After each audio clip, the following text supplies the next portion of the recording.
Hi, my name is Ahmed. I come from the glorious country of Iraq, and I'm a born Muslim. My problem is that I practiced Islam when I was. Brother, first we request questions from the non-Muslims. Once all the questions from non-Muslims are over, inshallah, we'll give you a chance. Yeah, but I'm telling you my problem only. It's. But you said you're Ahmed and you're a born Muslim. I am born Muslim. But now are you a Muslim or not? I'm agnostic. Oh, so now you have left the religion of Islam. Yeah, I'm confused. Okay, fine. If you have left the religion of Islam, you can ask the question, brother. Okay. So my question is, how come I don't have the faith that you and the other Muslims have and some of my friends, even though I practiced Islam a lot and I even did Umrah, but I still do most of the sins that are forbidden in Islam, and I sometimes am lazy to do the prayer and the other subjects we have to do in Islam. I have read many books and about other religions and conspiracy theories and documentaries and such. I even have seen your own videos on YouTube, and there are many questions that go around my head about Allah and the Messenger and Muslims in general. And basically the most important question is, you said in one of your debates or questions that Allah is the creator and He's uncreated. But I have realized, how can the uncreated exist? And if He exists, how can we notice Him? How can we see Him or hear Him or feel Him or know of His existence if He's uncreated in our own dimension or so? That's one of the questions. Brother Ahmed said that he is a born Muslim. He comes from Iraq. He read the Quran, he read the books, but he commits many sins. He believes maybe sometimes he's agnostic and he's lazy for praying. Brother, before I answer your main question, if you do sins and if you are lazy for praying, that does not make you a non-Muslim. As long as you believe that praying is fard, sometimes you miss, it's a sin.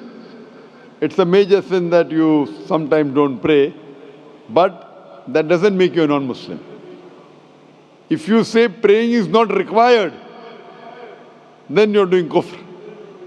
But if sometimes you do sin, sometimes minor sin, sometimes major sin, it is haram, it's forbidden, but that does not throw you outside the fold of Islam. There are sometimes waswasa of the shaitan asking you, you're a Muslim, but this is wrong in Islam, this is wrong. And it does deviate the person's mind. At that time, maybe your iman may be low. But these things should not make you consider that you're non-Muslim. Regarding a question that I mentioned in my speech, and you're right, that Almighty God is the creator, but He Himself is uncreated. You ask the question, how can the uncreated, how can we see the uncreated? And how it's possible. Allah subhanahu wa ta'ala is Khaliq, is the creator. And by definition, He's uncreated. Because normally people say that when they try and prove in logic that everything has a creator, who created this table, the carpenter, from where he got, from the tree, who created the tree, so it goes back to Allah. So when many of the people try to convince an atheist, they try and say that everything has a creator, and then they get trapped when the atheist asks him who created Allah. So if you hear my tapes, I never go that way. I ask the atheist that how did you come to know about the universe? How did you come to know about the functioning of the stars, of the sun? And he says, and goes back, that the creator. So it's the vice versa. So if you know how to deal with logic, you don't trip over this problem with the atheist trap, the Muslims or the believers, by saying who created Allah. By definition, Allah is uncreated. And if you ask the question, who created Allah? If you have heard my tapes, I give the reply, that suppose a person comes and says that my brother John. Yeah, I know, I saw that, I heard that's funny, but I mean, how does he exist if he's uncreated? Not that is Allah. Yeah. That's the difference between you and Allah. How does he exist means he was existing. He doesn't have a beginning. You and I have a beginning, that's human being. So that's the difference between us and Allah. You can't say that Allah has to be like us.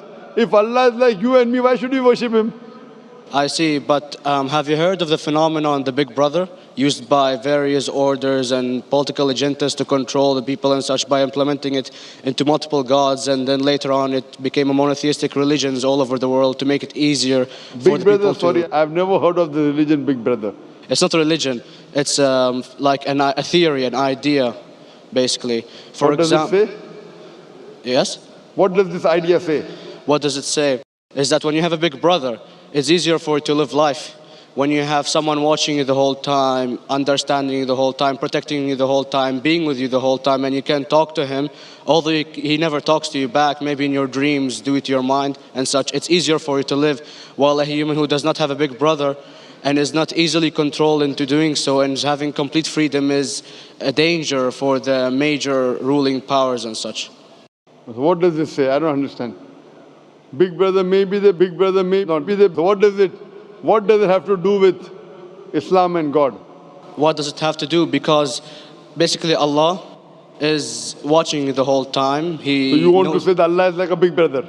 Indeed, you use him for your protection so you won't be scared. You know what I mean? See, this is the hypothesis. Hypothesis. If you have heard, how do I convince an atheist? If you have heard my answer, that you said that you're agnostic, you're atheist. Yeah. So first thing I do to an atheist is I congratulate him. What? I congratulate him.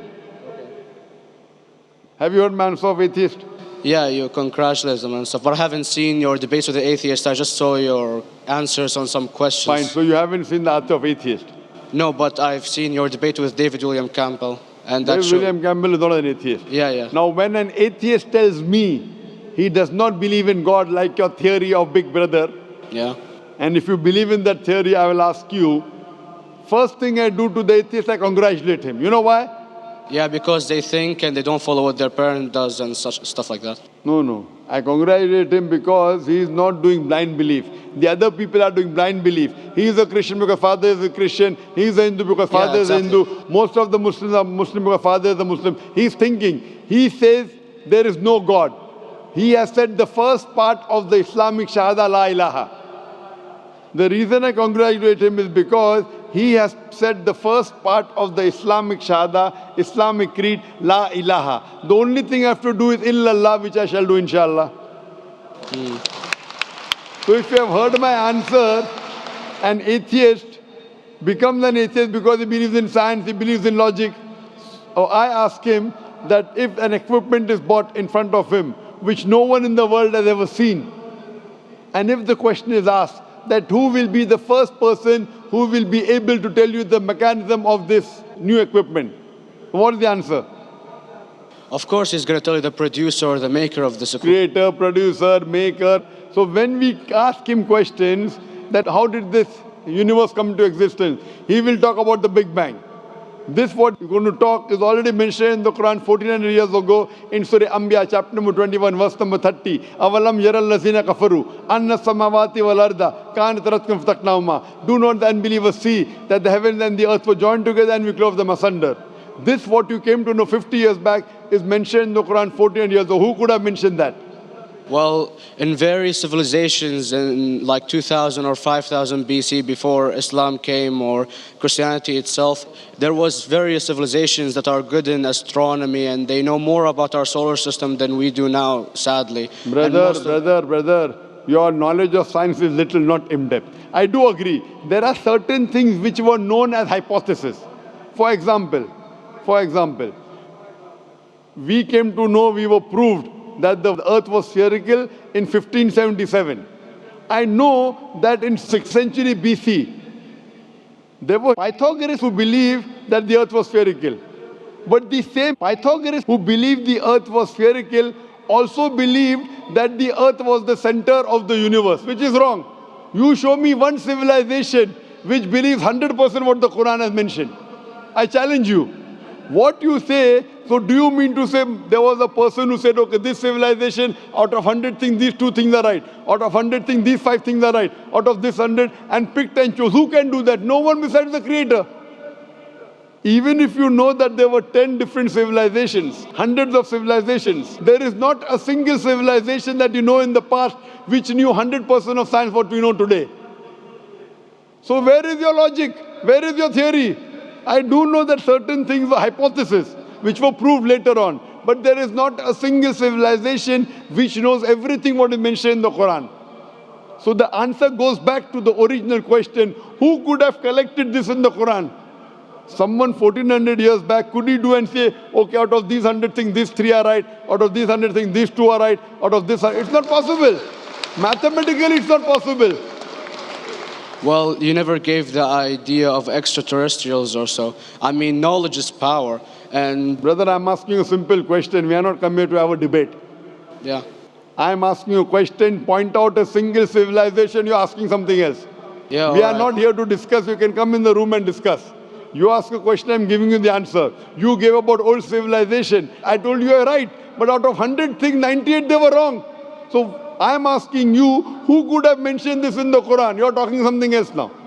Yeah, well, I'm asking you a simple question, 2 plus 2 equal how much? You're saying, I'm telling you 3 multiplied by 3 is how much? I'm asking a name, you're telling that where do you live? I'm asking a simple question, name me a single civilization which has everything what was mentioned in the Quran. Do you know of any or not? Yes or no? Well, not everything, of course. Even not 10%. Why? Babylon knows of most of the planets and such. Planet is not the only thing mentioned in the Quran. There are 1,000 things mentioned in the Quran. To say what 1,000 things are mentioned in the Quran, 10% would be equal to 100 things. Did Babylonian civilization knew about 100 things mentioned in the Quran? No, because they You don't cannot. have the IQ They level knew of that. 5 or 6 things. In percentage wise, very small. So Of course. who can be the author of the Quran besides the creator to know what is right, what is wrong? Today science has established the hypothesis mentioned by Babylonian so many centuries back is today proven. So these were hypotheses in the past, which out of them many have been rejected, some have been accepted. So to collect all which is 100% correct has to be from the creator and no one else. Hope that answers the question. Yeah.